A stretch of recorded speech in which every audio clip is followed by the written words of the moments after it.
So, Maggie, how was your weekend? Oh, it was my daughter's birthday on Saturday. Was Thank it? you for asking. Oh, Yes. well, So that's so nice. It is I'm nice. glad you had lots Thank of you. time and breathing room to celebrate that. Amidst the tweet storm that focused in part on you, in part on Michael Cohen. So let me just read one of the president's 24 tweets this weekend, the one that relates to you. The New York Times had a third-rate reporter named Maggie Haberman, known as a crooked H flunky, who I don't speak to and have nothing to do with, are going out of their way to destroy Michael Cohen and his relationship with me in the hope that he will flip. They use non-existent, quote, sources, and a drunk, drugged-up loser who hates Michael, a fine person. That is not you, Maggie. By the way, who is that? With a wonderful person, with a wonderful family. Michael is a businessman for his own account, lawyer, who I have always liked and respected. Most people will flip if the government lets them out of trouble, even if it means lying or making up stories. Sorry, I don't see Michael doing that, despite the horrible witch hunt, capitalized, and the dishonest media. He was upset about your reporting about the pickle that Michael Cohen is in. Right. How do you explain how exercised he was?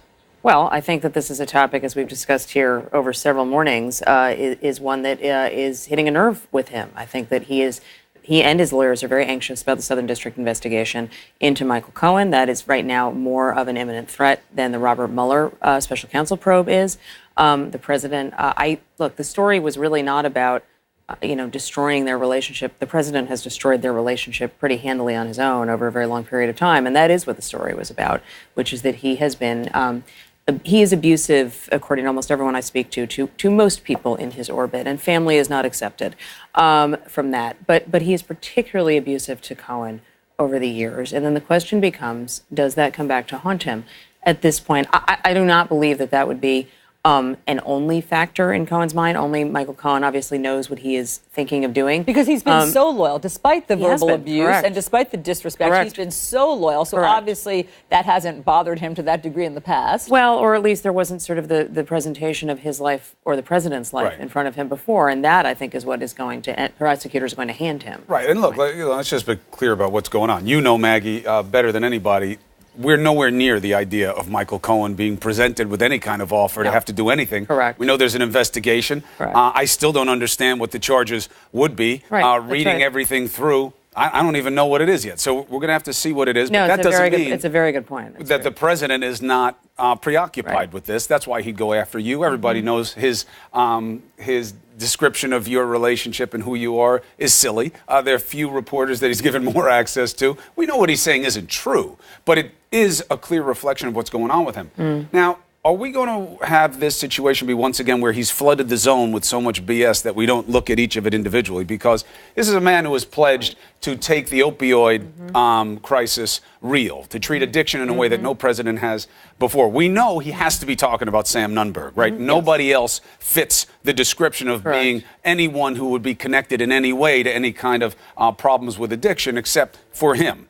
And again, maybe it's speculation, maybe it isn't, but that's true. Should he be held to account, the President of the United States, for referring to somebody as a drugged up drunk when he says he wants to give attention to addiction, treat these people with respect, treat them as sick, help with the problem, because he just identified the problem. He is the problem. The stigma is a big part of the problem in changing how we deal with it. I know all the other stuff is great political intrigue, but should we focus on that? I totally agree with you. Yes, we should. I mean, this is somebody who, a huge driver for his election, both in the primaries and in the general election, was concern about the opioid crisis, the spread of addiction, the lack of treatment, the lack of options. He was very good at going to events and sort of sounding a note of compassion, calling someone a drugged up loser on Twitter, and especially then creating this kind of, who is it? Is it Sam Nunberg? Is it someone else game? That is the opposite, and that is something that people who have been working in the field of addiction for a very long time have been trying to push back against. When it comes from the President of the United States, it is a fundamentally stronger message. And it is, as we know, I mean, I think this is the reality, Chris, that you're pointing to, and it's an important point. This is how he really feels, what he's about addicts. You know, we know that he had a brother who died of alcoholism. We know that he considers addiction to be weak. Whatever he says to people when he is either dealing with people who have lost children, as he did recently in New Hampshire, to opioids, or when he is trying to sound as if he is focused on this crisis, that is very revealing, to say what he said. He's obviously very exercised as well about what's happening with James Comey, the book tour, and the memos that were released that James Comey had written after meeting with Donald Trump. So here's another tweet. James Comey illegally leaked classified documents to the press in order to generate a special counsel. Therefore, the special counsel was established based on an illegal act. Really? Does anybody know what that means? I mean, I don't know that he knows what that means based on that tweet, because we don't actually know that what Comey did was "quote unquote" illegal. We do not know whether there was classified information that should have been, that was retroactively classified. The Inspector General's looking that into is being it. looked at. Well, there's a big difference between something being looked at and something being done. But, the same way there is a big difference between a country saying they're going to denuclearize and actually saying that. For sure, and we're going to get to that. Yeah. But that is what triggered the special counsel. He's right about that. That James Comey handing over the memos to a friend. Well, Rosenstein No, I was going to triggered the say special that's counsel. not true. Yeah, there were the memos were part of it, but the fact that the president fired Comey in what the deputy attorney general clearly was concerned was at least partly politically motivated, partly personally motivated. All of that is what triggered. Sure. But I mean, you just heard James Comey there say, "I had hoped to push. trigger something by releasing these because he was so alarmed by what he had already heard." Sure. But I mean, I think that, again, this always goes back. The president's very good at winnowing things down to the act and trying to get us to kind of fight on those terms. He has been more successful than I think people realize at setting the terms of debate of the coverage of what he does. But the reality is that as the Comey memos present, and as all of our independent reporting showed at the time, the collective we, there were many reasons that people were concerned about. And Rosenstein pulled the trigger on this. That's And, right. and this was That's right. Trump's guy. You know what's impressive to me about this? Not that he, once again, how can you not know how to spell counsel with special counsel when you've written about it so many times, Mr. President? Just, take a beat, realize what words you're putting down there. Your words matter. How can somebody who has good Twitter advice? Well, but I mean, at this point, how many times has he written about Jim Comey and the special counsel? He still misspells it. What I'm saying is, somebody who has the best information in the world about all of this stuff, right? We don't even come close.